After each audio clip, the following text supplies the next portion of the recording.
أعوذ بالله من الشيطان الرجيم. بسم الله الرحمن الرحيم.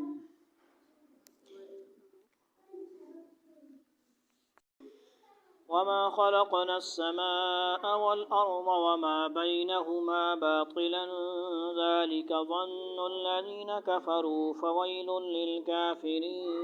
فويل للذين كفروا من النار. أم نجعل الذين آمنوا وعملوا الصالحات كالمفسدين في الأرض أم نجعل المتقين كالفجار. كتاب أنزلناه إليك مبارك ليدبروا آياته وليتذكر أولو الألباب. ووهبنا لداود سليمان نعم العبد إنه أواب. إذ عرض عليه بالعشي الصافنات الجياد فقال إني أحببت حب الخير عن ذكر ربي حتى توارت بالحجاب. ردوها علي فطفق مسحا بالسوق والأعناق. ولقد فتنا سليمان والقينا على كرسيه جسدا ثم أناب. قال رب اغفر لي وهب لي ملكا لا ينبغي لأحد من بعدي إنك أنت الوهاب. فسخرنا له الريح تجري بأمره رخاء حيث أصاب والشياطين كل بناء وغواس وآخرين مقرنين في الأصفاد. هذا عطاؤنا فامنن أو أمسك بغير حساب. وإن له عندنا لزلفى وحسن مآب. واذكر عبدنا أيوب إذ نادى ربه أني مسني الشيطان بنصب وعذاب. اركض برجلك هذا مغتسل بارد وشراب. ووهبنا له أهله ومثلهم معهم رحمة منا وذكرى لأولي الألباب. وخذ بيدك ضغطا فاضرب به ولا تحنث إنا وجدناه صابرا نعم العبد إنه أواب. واذكر عبادنا إبراهيم وإسحاق ويعقوب أولي الأيدي والأبصار إنا أخلصناهم بخالصة ذكر الدار وإنهم عندنا لمن المصطفين الأخيار. واذكر إسماعيل واليسع وذا الكفل وكل من الأخيار. هذا ذكر وإن للمتقين لحسن مآب. جنات عدن مفتحة لهم الأبواب متكئين فيها يدعون فيها بفاكهة كثيرة وشراب. وعندهم قاصرات الطرف أتراب. هذا ما توعدون ليوم الحساب إن هذا لرزقنا ما له من نفاد. هذا وإن للطاغين لشر مآب. جهنم يصلونها فبئس المهاد. هذا فليذوقوه حميم وغساق وآخر من شكله أزواج. هذا فوج مقتحم معكم لا مرحبا بهم إنهم صالوا النار. قالوا بل أنتم لا مرحبا بكم أنتم قدمتموه لنا فبئس القرار. قالوا ربنا من قدم لنا هذا فزده عذابا ضعفا في النار.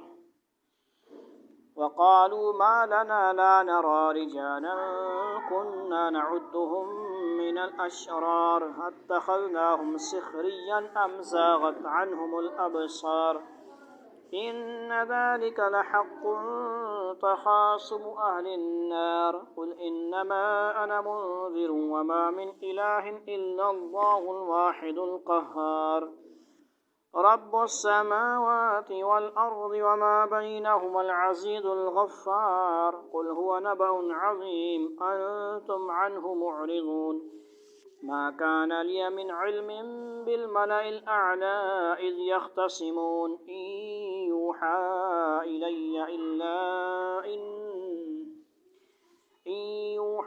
إلي إلا أنما أنا نذير مبين إذ قال ربك للملائكة إني خالق بشرا من طين فإذا سويته ونفخت فيه من روحي فقعوا له ساجدين فسجد الملائكة كلهم أجمعون إلا إبليس استكبر وكان من الكافرين قال يا إبليس ما منعك أن تسجد لما خلقت بيدي أستكبرت أم كنت من العالين قال أنا خير منه خلقتني من نار وخلقته من طين قال فاخرج منها فإنك رجيم وإن عليك لعنتي إلى يوم الدين قال رب فأنظرني إلى يوم يبعثون قال فإنك من المنظرين إلى يوم الوقت المعلوم قال فبعزتك لأغوينهم أجمعين إلا عبادك منهم المخلصين قال فالحق والحق أقول لأملأن جهنم منك وممن تبعك منهم أجمعين قل ما أسألكم عليه من أجر وما أنا من المتكلفين إن هو إلا ذكر للعالمين ولتعلمن نبعه بعد حين صدق اللہ تیسرا رکوع ہے 27ویں آیت آخری تین رکوع سورۃ صاد ہے 28 آیات پر مشتمل ہے وما خلقنا السماء والأرض وما بينهما باطلا ذلك ظن الذين كفروا فويل للذين كفروا من النار اور ہم نے آسمان اور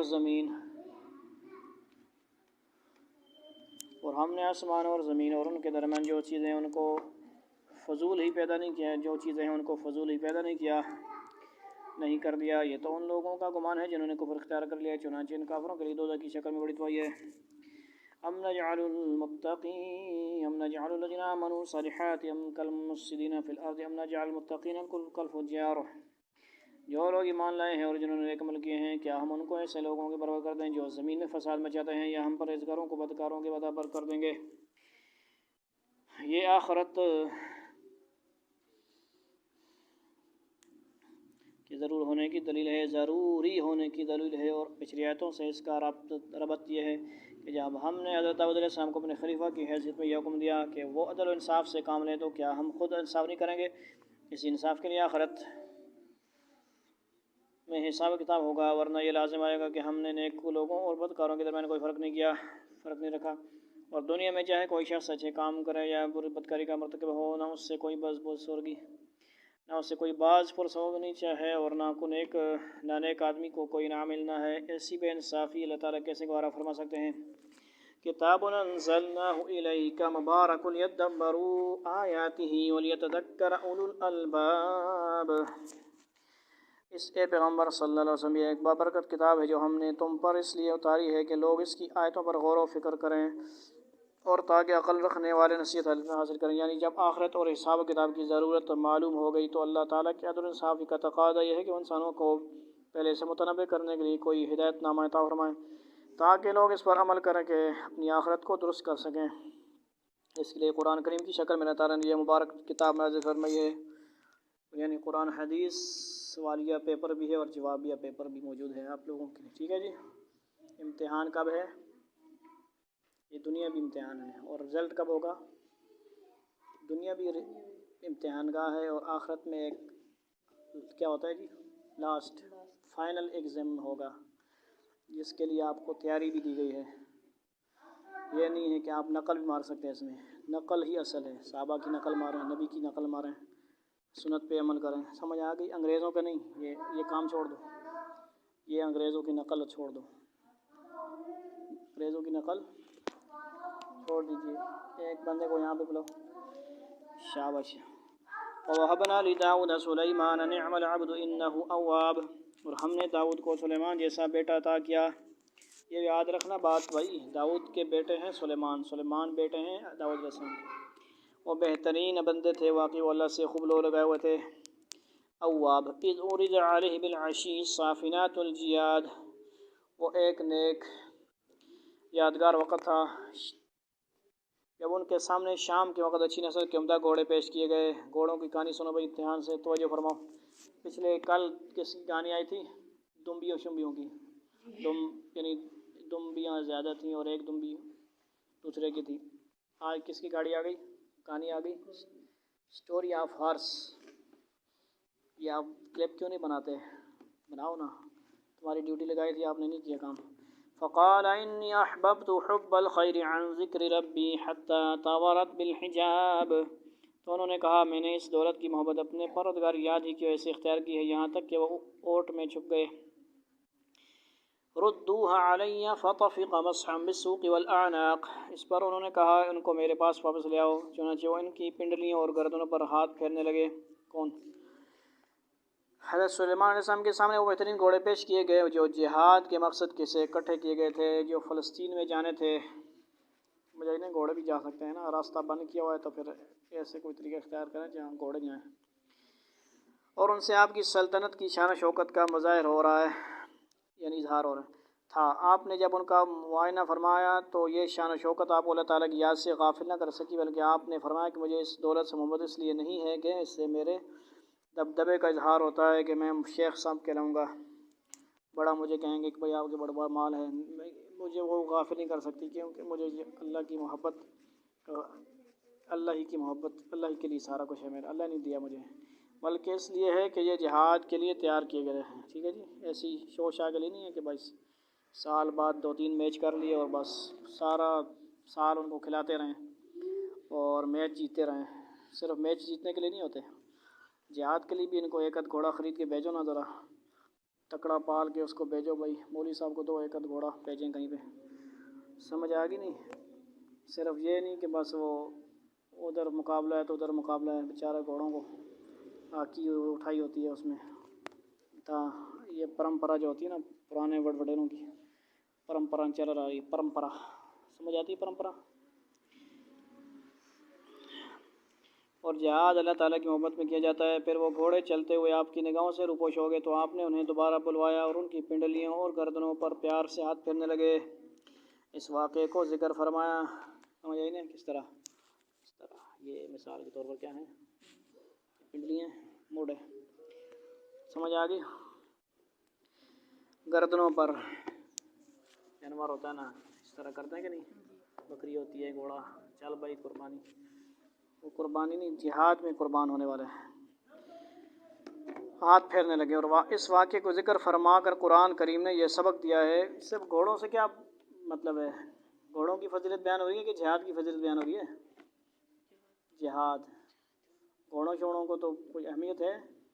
گھوڑے کی اہمیت اس کی پنڈلیوں کا ذکر، اذا زلزل العادیات ضبحا،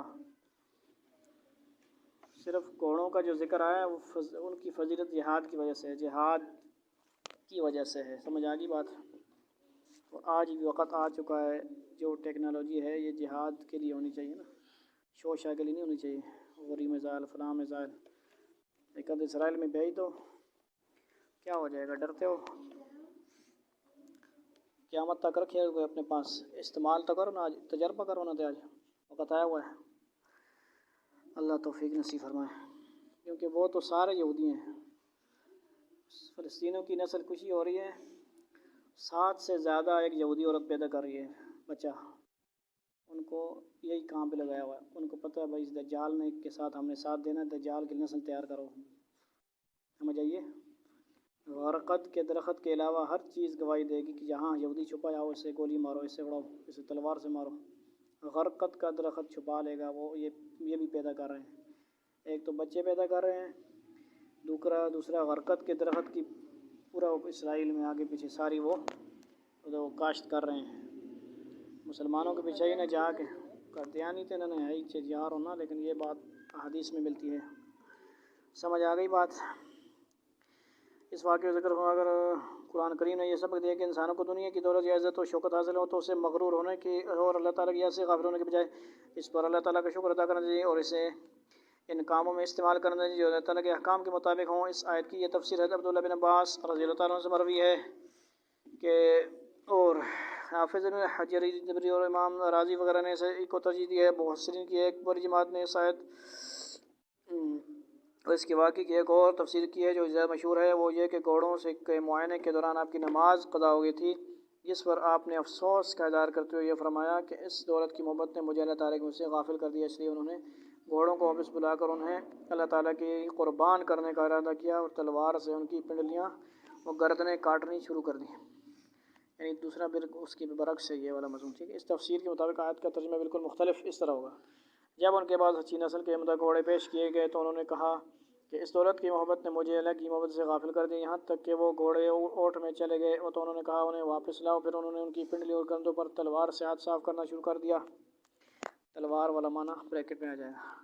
وَلَقَدْ فَتَنَّا سُلَيْمَانَ وَأَلْقَيْنَا عَلَى كُرْسِيِّهِ جَسَدًا ثُمَّ أَنَابَ، اور یہ بھی واقعہ ہے کہ ہم نے مسلمان کی ایک آزمائش کی تھی اور ان کی کرسی پر ایک دھڑ لا کر ڈال دیا تھا، پھر انہوں نے اللہ سے رجوع کیا۔ یہ ایک اور واقعہ جس کی تفسیر قرآن کریم نے بیان فرمائی ہے، نہ کسی مستند حدیث شاید کی تفسیر کے طور پر کوئی واقعہ ثابت ہوتا ہے۔ کوئی واقعہ جو روایتیں شاید کی تفسیر بیان کی گئی ہیں وہ یا تو انتہائی کمزور اور لغو ہیں یا ان کا اس آیت کی تفسیر ہونا ثابت نہیں، لہذا سلامتی کا راستہ یہی ہے کہ جس بات کو خود قرآن کریم نے مبہم چھوڑا ہے اسے مبہم ہی رہنے دیا جائے۔ واقعے کا حوالہ دینے کا جو مقصد ہے وہ تفصیلات جاننے بغیر بھی پورا ہو جاتا ہے، اور وہ یہ کہ اللہ تعالیٰ نے حضرت سلیمان کی کوئی آزمائش فرمائی تھی جس کے بعد انہوں نے اللہ تعالیٰ ہی سے رجوع فرمایا۔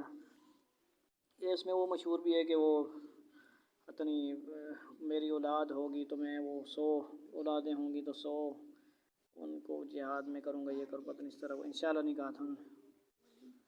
صحیح ہے، خاموش۔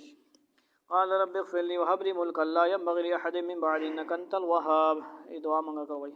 کہنے لگے کہ میرے پروردگار میری بخشش فرما دے اور مجھے ایسی سلطنت بخش دے جو میرے بعد کسی اور کے لیے مناسب نہ ہو، بے شک تیری اور صرف تیری ہی ذات ہے، وہ ہے جو اتنی سخی عطا ہے۔ سلیمان علیہ السلام کو ہواؤں اور جنات اور پرندوں پر جو سلطنت حاصل ہوئی وہ بعد میں کسی کو نہ ہو سکی۔ ہم بھی دعا کرتے ہیں یہ والی، اس دعا کے بدلے ہمیں اللہ ایسی توانائی ہمارے مسلمانوں کو، پورے عالم مسلمانوں کو ایسی طاقت دے جو سر اسرائیل کو ملیمیٹ کر دے، اسرائیل کو ختم کرے، اور اپنے ہمارے مسجد اقصیٰ کی، فلسطین کے مسلمانوں کی اللہ حفاظت فرمائے۔ جہاں جہاں بھی ظلم ہو رہا ہے اللہ تعالیٰ ایسی طاقت کو عطا فرما دے ہمیں، ہمارے مسلمانوں کو، ان کو شکست دیں اور قبضہ ہو جائے، اور مسلمانوں کو اللہ تعالیٰ فتح نصیب فرمائے۔ یہ دعا بار بار مانگے، اس لیے سے بھی مانگے۔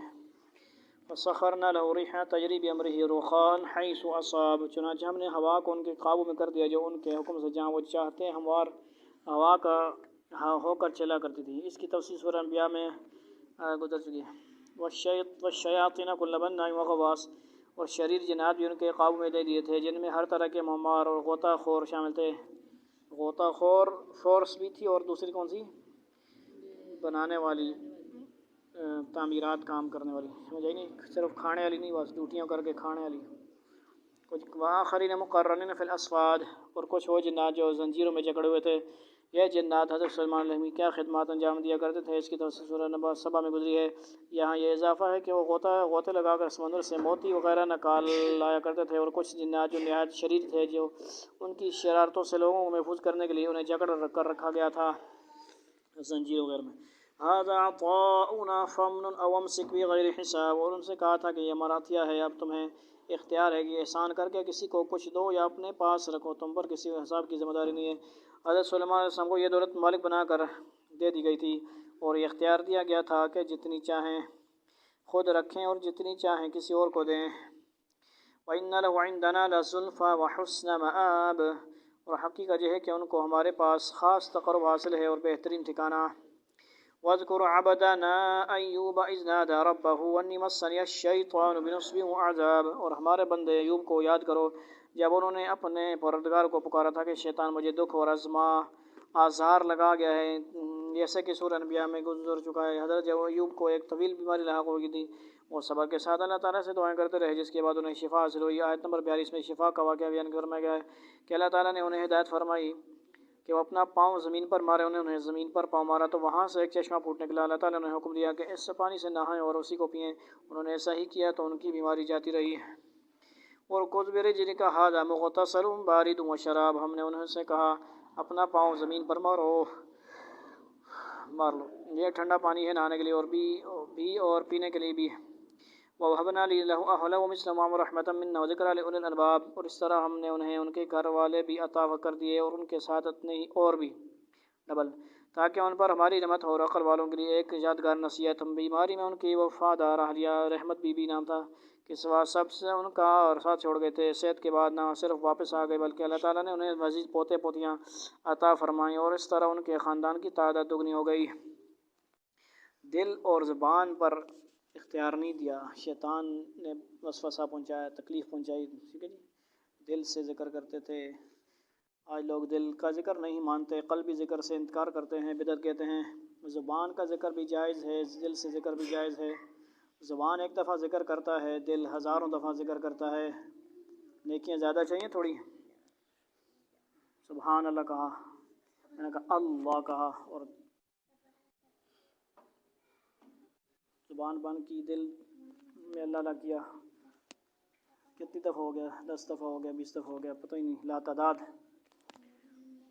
تعداد ذکر کرو۔ وَخُذْ بِيَدِكَ ضِغْثًا فَاضْرِب بِهِ وَلَا تَحْنَثْ إِنَّا وَجَدْنَاهُ صَابِرًا نِعْمَ الْعَبْدُ إِنَّهُ أَوَّابٌ، اور ہم نے ان سے یہ بھی کہا کہ اپنے ہاتھ میں تنکوں کا ایک مٹھا لو، یعنی جھاڑو، اس سے مار دو، اس کو مارو، اپنی قسم مت توڑو۔ حقیقت یہ ہے کہ ہم نے انہیں بڑا صبر کرنے والا پایا، وہ بہترین بندے تھے۔ 18 سال بیمار، کتنے واقعی وہ اللہ سے خوب لو لگائے ہوئے تھے۔ حضرت ایوب علیہ السلام کی اہلیہ کو ایک مرتبہ شیطان نے اس طرح ورغلایا، یہ تھوڑا بہت ذہن میں ہے کہ نہیں واقعہ ایوب علیہ السلام کا، کہ وہ ایک طبیب کی شکل میں ان کے سامنے آیا۔ وہ یہ اپنے شوہر کی بیماری سے پریشان تھی۔ انہوں نے اس کو واقعی طبیب سمجھ کر اس سے کہا کہ میرے شوہر کا علاج کر دو۔ وہ تو شیطان تھا، اس نے کہا کہ اس شرط پر علاج کرتا ہوں کہ اگر تمہارے شوہر کو شفا ہو گئی تو تمہیں یہ کہنا ہوگا کہ اس طبیب نے انہیں شفا دی ہے۔ یہ خاتون چونکہ اپنے شوہر کی بیماری سے پریشان تھی، اس لیے ان کے دل میں اس کی بات ماننے کا میلان پیدا ہو گیا، اور انہوں نے حضرت ایوب علیہ السلام سے اس کا ذکر کیا۔ ایوب علیہ السلام سے اس کا ذکر، حضرت ایوب کو بڑا رنج ہوا کہ شیطان ان کی اہلیہ تک رسائی حاصل کر لی ہے اور وہ اس کی بات ماننے کی طرف مائل ہو رہی ہیں۔ اس رنج کے عالم میں انہوں نے قسم کھا لی کہ میں صحت مند ہونے کے بعد اپنی بیوی کو 100 قمچیاں ماروں گا۔ 100 اس وقت 2 بھی ہوں گے ڈنڈے شنڈے۔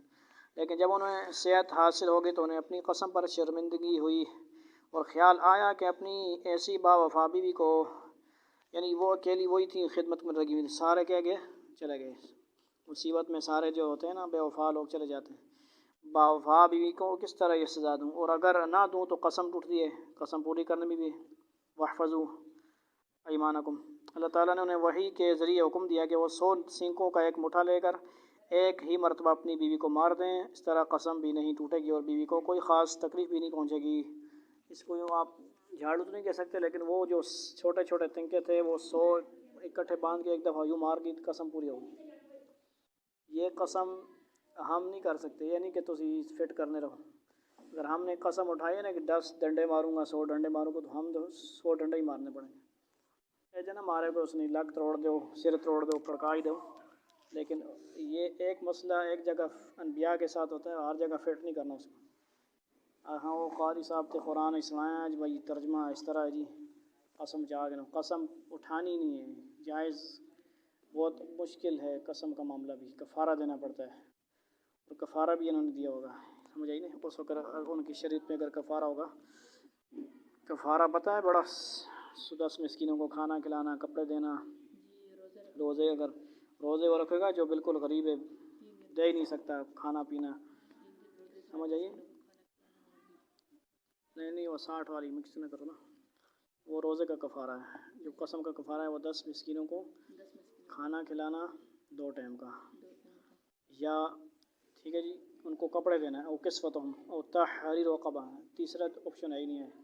وَاذْكُرْ عِبَادَنَا إِبْرَاهِيمَ وَإِسْحَاقَ وَيَعْقُوبَ أُولِي الْأَيْدِي وَالْأَبْصَارِ، وہ ہمارے بندوں ابراہیم، اسحاق و یعقوب یاد کر جو یاد کرو جو انہیں عمل کرنے والے ہاتھ اور دیکھنے والی آنکھیں رکھتے تھے۔ انا اخلصناہم بخالصۃ ذکر دار، ہم نے انہیں ایک خاص وصف کے لیے چن لیا تھا جو آخرت کے حقیقی گھر کی یاد تھی۔ وَإِنَّهُمْ عِندَنَا لَمِنَ الْمُصْطَفَيْنَ الْأَخْيَارِ، اور حقیقت یہ ہے کہ ہمارے نزدیک وہ چنے ہوئے بہترین لوگوں میں سے تھے۔ وَاذْكُرْ إِسْمَاعِيلَ وَالْيَسَعَ وَذَا الْكِفْلِ وَكُلٌّ مِّنَ الْأَخْيَارِ، اور اسماعیل اور الیسع اور ذوالکفل کو یاد کرو، اور یہ سب بہترین لوگوں میں سے تھے۔ الیسع کا ذکر قرآن کریم میں صرف 2 جگہ آیا ہے، ایک جہاں اور ایک سورہ انعام 86 میں۔ دونوں جگہ آپ کا نام صرف نام مذکور ہے، کوئی مفصل واقعہ بیان نہیں فرمایا گیا۔ تاریخی روایتوں سے معلوم ہوتا ہے کہ آپ بنو اسرائیل کے انبیاء میں سے تھے اور حضرت الیاس کے چچا زاد بھائی تھے۔ بائبل کی کتاب سلاطین اول باب 19 میں آپ کا واقعہ مذکور ہے۔ اسی طرح حضرت ذوالکفل کا بھی 2 جگہ صرف ذکر آیا ہے، ایک یہاں اور دوسرے سورہ انبیاء 85 میں۔ بعض مفسرین نے انہیں حضرت الیسع کا خلیفہ قرار دیا ہے، اور بعض نے کہا ہے کہ یہ نبی نہیں تھے، ولی اللہ تھے۔ اور ولی اللہ ادھر ولی اللہ ھذا ذکر وَإِنَّ لِلْمُتَّقِينَ لَحُسْنَ مآب، یہ سب کچھ ایک نصیحت کا پیغام ہے، اور یقین جانو کہ جو لوگ تقوی اختیار کرتے ہیں آخری ٹھکانے کی بہترین انہیں کے حصے میں آئے گی۔ بہترین کے بہترین جنات عدن مفتحۃ لهم الابواب، یعنی ہمیشہ بس رہنے کے لیے جنتیں جن کے دروازے ان کے لیے پوری طرح کھلے ہوں گے۔ سبحان اللہ، متقین فیہا یدعون فیہا بفاکہۃ کثیرۃ وشراب، جب جہاں وہ تکیے لگائے ہوئے بہت سے میوے و مشروبات منگوا رہے ہوں گے۔ سمجھ آئی نا؟ شاید یاد تے وہاں کے بھی آپ ہی چاہ کے آنا پہ نا جنت وچ مزے ہوسن صحیح، آپ ہی یاد سی سارا کچھ، نواباں میں بیٹھے رہو، نہ کمایا ہو نہ کوئی تکلیف کرنی پہ سی، اتنی تکلیف مشقت یہاں پہ ہی ہے، ٹھیک ہے نا؟ جتنی مشقت کرنی ہے آخرت کو کامیاب بنانے ہے، آخرت میں کامیاب ہونے کے لیے یہاں کرو، دنیا کے لیے ہر وقت نہ لگے رہو۔ وعندهم قاصرات الطرف اطراب، اور ان کے پاس وہ ہم عمر خواتین ہوں گی جن کی نگاہیں اپنے شوہروں پر مرکوز ہوں گی۔ یہ تو آپ کو پتہ ہی ہے نا، ھذا ما توعدون لیوم الحساب، یہ ہے وہ نعمتوں سے، یہ والی جو جنتی عورتوں کی صفات ہیں ہماری عورتوں میں ہونی چاہیے کہ نہیں؟ اپنے شوہروں کے لیے مزین ہو کے آئیں، شادیوں بیاہوں میں مزین ہو کے نہ جائیں۔ سمجھ آ گئی نہیں بات؟ میک اپ شیک اپ کرنا تو اپنے شوہروں سے کرو نا بھائی، سمجھاؤ نا یار، نا کیوں نہیں سمجھانا؟ اپنی اماں کو سمجھایا کر، تیری اماں کو زیادہ ضرورت ہے ان سب کی اماں کو، ہم سب کی عورتوں کو۔ آپ سمجھ رہے ہیں بات؟ کچھ لوگوں کو زیادہ ضرورت پڑتی ہے اس چیز کی خیال رکھنے کی۔ ھذا ما توعدون لیوم الحساب، یہ ہے وہ نعمتوں سے بھرپور زندگی جس کا تم سے روز حساب میں وعدہ کیا گیا ہے۔ ان ھذا لرزقنا ما له من نفاد، بے شک یہ ہماری عطا ہے جو کبھی ختم ہونے والی نہیں۔ ھذا وان للطاغین لشر مآب، ایک طرف تو یہ ہے اور دوسری طرف جن لوگوں نے سرکش اختیار کیا، یقین جانو ان کا آخری ٹھکانہ بہت برا ہوگا۔ یعنی دونوں جو ہے نا چیزیں بیان کرتا ہے، ٹھیک ہے نا؟ جہنم کے بھی بیان اور ہوتا ہے اور جنت کے بھی تذکرے ہوتے ہیں، میٹھی میٹھی بھی ہوتے ہیں اور میٹھی دوسری بھی میٹھی باتیں ہیں، کیونکہ کڑوی باتیں تو نہیں کہہ سکتے نا، سمجھ آئیے؟ دونوں باتیں ضروری ہے نا، ایک کی طرف نہ لگ جاؤ نا، تارک جمیل صاحب بان چلو بس ہمیشہ سارے جو بیانات ہیں وہ سارے بیان کرو۔ جہنم یصلونہا فبئس القمہاد، یعنی دوزخ میں، دوزخ جس میں وہ داخل ہوں گے پھر وہ ان کا بدترین بستر بنے گی۔ تارک جمیل صاحب کا مطلب یہ ہے کہ ایک ہی مطلب ان کی زیادہ جنت کے مناظر بیان کرتے ہیں اور وہ ساری بیان کرتے ہیں، یعنی کہ ایک مثال دینے کے لیے نا، وہ ماشاءاللہ جہنم کی بھی تذکرے بیان کرتے ہیں، ہر چیز کو کھول کے بیان کرتے ہیں۔ بس مقصد کہنے کا کیا ہے، ایک ہی شعبے کو لے کے بیٹھنا چاہیں۔ ھذا فلیذوقوہ حمیم وغساق، یہ ہے کھولتا ہوا پانی اور پیپ، اب وہ اس کا مزہ چکھیں۔ وآخر من شکلہ ازواج، اور ان طرح طرح کی چیزوں کا جو اسی جیسی تکلیف دہ ہوں گی۔ ھذا فوج مقتحم معکم لا مرحبا بہم انہم صالوا النار، جب وہ اپنے پیروکاروں کو آتا دیکھیں گے تو ایک دوسرے سے کہیں گے یہ اور لشکر ہے جو تمہارے ساتھ غصہ چلا رہے ہیں، پھٹکار ہو ان پر، یہ سب آگ میں جلنے والے ہیں۔ قالوا بل انتم لا مرحبا بکم انتم قدمتموہ لنا فبئس القرار، یہ وہ آنے والے کہیں گے نہیں بلکہ پھٹکار تم پر ہو، تم ہی تو یہ مصیبت ہمارے آگے لائے ہو، اب تو یہی بدترین جگہ ہے جس میں رہنا ہوگا۔ قالوا ربنا من قدم لنا هذا فزده عذابا ضعفا في النار، پھر وہ اللہ تعالیٰ سے کہیں گے کہ ہمارے پروردگار جو شخص بھی یہ مصیبت ہمارے آگے لایا ہے اسے دوزخ میں دگنا عذاب دیجیے، یہ بڑے بڑے بدماش ہوں گے جو۔ وقالوا ما لنا لا نرى رجالا كنا نعدهم من الاشرار، اور وہ ایک دوسرے سے کہیں گے کیا بات ہے کہ ہمیں وہ لوگ اب یہاں دوزخ میں نظر نہیں آ رہے جنہیں ہم برے لوگوں میں شمار کرتے تھے۔ اس سے مراد مسلمان ہیں جن کو یہ کافر لوگ دنیا میں برا سمجھتے تھے اور ان کا مذاق اڑاتے تھے، وہ ان کو جہنم میں نظر نہیں آئیں گے، یعنی جنت میں نیک لوگ، ٹھیک ہے جی؟ وہ دیکھو جی سادے کپڑے پہن کے آ گئے، کالج میں اسکول میں جاؤ نا کوئی پگڑی پہن کے آ گئے، مذاق اڑاتے تھے نا، وہ آج پتہ لگ جائے گا تم نے اگر برے کام کیے انگریزوں کے پیچھے چلے۔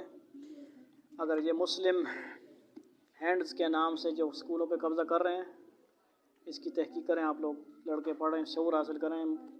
کہا جا رہا ہے کہ قادیانیوں خبیثوں کا یہ اس میں ہاتھ ہے۔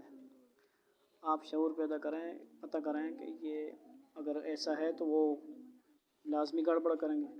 مسلمانوں کے ہاتھ پہ نصاب تھا تب بھی کتنی گڑبڑ کی ہیں، اگر ان کے ہاتھ میں چلا جاتا ہے اور بظاہر یہ لگ رہا ہے کہ یار چلو ٹھیک ہے جی ہم مطالبے مان گئے، تو وہ ان کے ہاتھ میں دے رہے ہیں، تو کتنا بڑا خطرناک پورا معاشرہ بدل جائے گا۔ انگریزوں کے قانون چل رہے ہیں، آپ لوگ شعور پیدا کریں اور ایسے بائیکاٹ کر دیں۔ پھر اگر ایسا پڑھائی اگر کرتے ہیں مدارس میں، پھر پڑھائی کریں آپ لوگ، جو اچھے مدارس بھی ہیں جہاں پہ دنیا کی ٹیکنالوجی بھی پڑھائی جا رہی ہے۔ اتخذناہم سخریا ام زاغت عنہم الابصار، کیا ہم نے ان کا ناحق مذاق اڑایا تھا یا انہیں دیکھنے سے نگاہوں کی غلطی لگ رہی ہے۔ ان ذلک لحق تخاصم اہل النار، یقینا دوزخیوں کے آپس میں جھگڑنے کی یہ ساری باتیں بالکل سچی ہیں جو ہو کر رہیں گی۔ قل انما انا منذر وما من الہ الا اللہ الواحد القہار، اے پیغمبر صلی اللہ علیہ وسلم کہہ دو کہ میں تو ایک خبردار کرنے والا ہوں، اور اس سے اللہ کے سوا کوئی عبادت لائق نہیں جو ایک ہے، جو سب پر غالب ہے۔ رب السماوات والارض وما بینہما العزیز الغفار، جو تمام آسمانوں اور زمین اور ان کے درمیان ہر چیز کا مالک ہے، جس کا اقتدار سب سے چھایا ہوا ہے، جو بہت بخشنے والا ہے۔ قل هو نبأ عظیم، کہہ دو کہ یہ ایک عظیم حقیقت کا اظہار ہے، انتم عنہ معرضون، جس سے تم منہ موڑے ہوئے ہو۔ پیغمبروں کے واقعات اور قیامت کی حالت بیان کرنے کے بعد حضور رسول کریم صلی اللہ علیہ وسلم نے فرمایا جا رہا ہے کہ ان منکرین سے فرما دیجیے اگر غور کرو ان واقعات سے تمہیں میری نبوت پر استدلال کرنا چاہیے، کیونکہ ان باتوں کے معلوم ہونے کا ہمارے پاس کوئی اور ذریعہ نہیں تھا۔ جو یہ باتیں بتا رہا ہوں وہ یقیناً وحی کے ذریعے مجھے معلوم ہوئی ہیں، مگر تم وحی کی اس نصیحت سے منہ موڑے ہوئے ہو۔ ما کان لی من علم بالملأ الاعلی اذ یختصمون، مجھے عالم بالا کی باتوں کا کچھ علم نہیں تھا جب وہ فرشتے سوال جواب کر رہے تھے۔ اس سے فرشتوں کی اس گفتگو کی طرف اشارہ ہے جو حضرت آدم علیہ السلام کی تخلیق کے وقت ہوئی تھی، اور جو تفصیل کے ساتھ سورہ بقرہ 31 میں گزر چکی ہے، اس کا کچھ حصہ آگے آ رہا ہے۔ یوحی الی الا انما انا نذیر مبین، میرے پاس وہی صرف اس لیے آتی ہے کہ میں صاف خبردار کرنے والا ہوں۔ اذ قال ربک للملائکۃ انی خالق بشرا من طین، یاد کرو جب تمہارے پروردگار نے فرشتوں نے کہا کہ میں گارے سے ایک انسان پیدا کرنے والا ہوں۔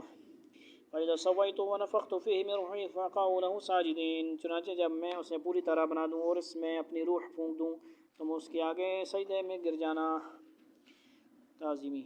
فَسَجَدَ الْمَلَائِكَةُ كُلُّهُمْ أَجْمَعُونَ، پھر ہوا یہ کہ سارے کے سارے فرشتوں نے تو سجدہ کیا، کس نے نہیں کیا؟ إِلَّا إِبْلِيسَ اسْتَكْبَرَ وَكَانَ مِنَ الْكَافِرِينَ، البتہ ابلیس نے نہ کیا، اس نے تکبر سے کام لیا اور کافروں میں شامل ہو گیا، کیونکہ کان من الجن، جن تھا شریر۔ عزازیل تو بعد میں بنا۔ تکبر عزازیل راخوار کرد، بزندان لعنت گرفتار کرد، سمجھ آئی نہیں گل؟ تکبر کیا اس نے، بیماری بہت بڑی بیماری ہے، ختم ہونی چاہیے۔ قال یا ابلیس ما منعک ان تسجد لما خلقت بیدی استکبرت ام کنت من العالین، اللہ نے کہا ابلیس جس کو میں نے اپنے ہاتھوں سے پیدا کیا، اس کو سجدہ کرنے سے تجھے کس چیز نے روکا ہے؟ کیا تو نے تکبر سے کام لیا ہے یا تو کوئی بہت اونچی ہستیوں میں سے؟ قال انا خیر منہ خلقتنی من نار خلقتہ من طین، کہنے لگا میں تو اس آدم سے بہتر ہوں، تو نے مجھے اس آگ سے پیدا کیا اور اس کو گارے سے پیدا کیا ہے۔ قال فاخرج منها فإنک رجیم، اللہ نے فرمایا کہ اچھا تو نکل جا یہاں سے کیونکہ تو مردود ہے۔ وإن علیک لعنتی الی یوم الدین، اور یقیناً قیامت کے دن تک تجھ پر میری پھٹکار رہے گی، رحمت سے دوری۔ قال رب فانظرنی الی یوم یبعثون، اس نے کہا میرے پروردگار پھر تو مجھے اس دن تک کے لیے جینے کی مہلت دے دے جس دن لوگوں کو دوبارہ زندہ کیا جائے گا۔ قال فإنک من المنظرین، اللہ نے فرمایا چل تجھے ان لوگوں میں شامل کر لیا گیا ہے جنہیں مہلت دی جائے گی، چل مزے کر قیامت تک مزے کر اڑا لے۔ الی یوم الوقت المعلوم، لیکن ایک متعین وقت کے دن تک۔ اس واقعے کی تفصیل سورہ بقرہ 31 سے لے کر 36 تک میں گزر گئی۔ حنیذ شیطان نے جو مہلت مانگی تھی وہ روز محشر تک کے لیے تھی، لیکن اللہ تعالیٰ نے اس کا وعدہ نہیں فرمایا، بلکہ یہ فرمایا کہ ایک معین وقت تک مہلت دی جاتی ہے، لہذا پہلے سور کے بعد تمام مخلوقات کو موت آئے گی تو ان میں شیطان کو بھی آئے گی، جیسا کہ سورہ حجر 38 میں گزر گیا۔ قال فبعزتک لأغوینہم اجمعین، کہنے لگا بس تو میری عزت کی قسم کھاتا ہوں، بس تو میں تیری عزت کی قسم کھاتا ہوں کہ میں ان سب کو بہکاؤں گا، طلحہ کو بہکاؤں گا، نومی کو، مدثر کو، فلاں کو، انگریزوں کے کپڑے پہن لے، لیٹا، نماز نہ پڑھ، سمجھ آئیے، صبح کی نماز چھڑاؤں گا، کسی کو کیا کروں گا، کسی کو فجر چھڑاؤں گا، عشاء چھڑاؤں گا، سمجھ آئی نا، اور تم چھوڑ دو گے، ہم لوگ چھوڑ دیں گے، چھوڑنی ہے۔ الا عبادک منہم المخلصین، یہاں بھی دعا کرو اللہ تعالیٰ ان مخلصین بندوں میں فرمائے جن پر شیطان کا زور نہ چلے، سوائے تیرے برگزیدہ بندوں کے۔ قال فالحق والحق اقول، اللہ نے فرمایا تو پھر سچی بات ہے کہ یہ ہے اور میں سچی بات ہی کیا کرتا ہوں، لأملأن جہنم منک وممن تبعک منهم اجمعین، کہ میں تجھ سے اور ان سب سے جو ان میں سے تیرے پیچھے چلیں گے جہنم کو بھر کر رہوں گا۔ قل ما اسألکم علیہ من اجر وما انا من المتکلفین، اس میں ایک شیطان تو نہیں ہے، پھر وہ بھی شامل ہوگی نا، بہت سارے شیطان ہوں گے، شیطانوں کی لشکر ہے نا پورا، اس کی بھی اولاد ہوتی ہے۔ اے پیغمبر لوگوں سے کہہ دو کہ میں تم سے اس اسلام کی دعوت پر کوئی اجرت نہیں مانگتا اور نہ میں بناوٹی لوگوں میں سے ہوں۔ ان هو الا ذکر للعالمین، یہ تو دنیا جہان کے لوگوں کے لیے بس ایک نصیحت ہے۔ وَلَتَعْلَمُنَّ نَبَأَهُ بَعْدَ حِینٍ، اور تھوڑے سے وقت کے بعد تمہیں اس کا حال معلوم ہو جائے گا۔ وآخر دعوانا الحمد للہ رب العالمین۔